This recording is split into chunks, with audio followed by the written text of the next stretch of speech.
have to build housing. And so we are potentially looking at this housing cliff. Yes. If when the federal dollars dry out, and these people are these long-term renters are expecting that same amount of money coming in. We are facing a cliff. It's not inevitable, right? If we build enough housing units, so someone's living in a former short-term vacation rental that's being covered by FEMA. You build housing that they can afford to pay based on the salaries that they're making in whatever their business or job is on Maui. They transition out of that vacation rental into that permanent housing that presumably will be subsidized in some form, at least to get it built.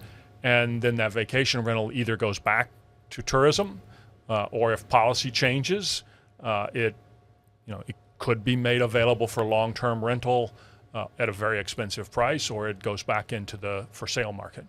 Do you see the political will to actually make that happen? I mean, what you're talking about is building thousands of units at a pretty fast clip. Yeah, so we know that there are over 1,000 units in the sort of interim or temporary housing pipeline from the plans that we've seen for whether it's DHS or CNHA or Holomu or others who are providing short-term housing, and 400 or 500 of those could come online as early as June or July. So we're moving in the right direction, but whether we get 2, 3, 4,000 over the next year and a half, that's a much bigger question. I'm not.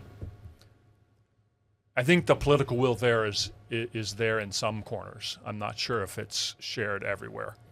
Right. So obviously, some people would prefer that you build no housing, and we don't have any growth, and that we require that people who own short-term vacation rentals not use them for short-term vacation rentals.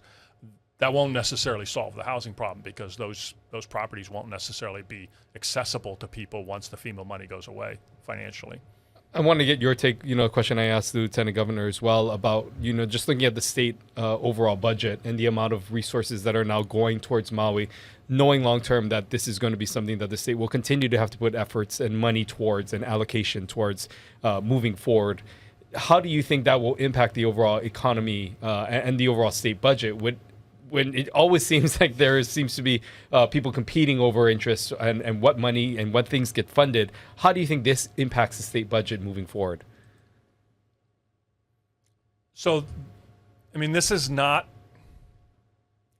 unique. I mean, we go through there are needs across the entire state, and the tough job that the legislators have to deal with is prioritizing and deciding what gets funded and what doesn't. Fortunately, we continue to have pretty solid revenue growth, and I think the council's forecast for fiscal year growth for this year is 4% growth, which is in the neighborhood of $300 million of revenue, that over and above what we had last year.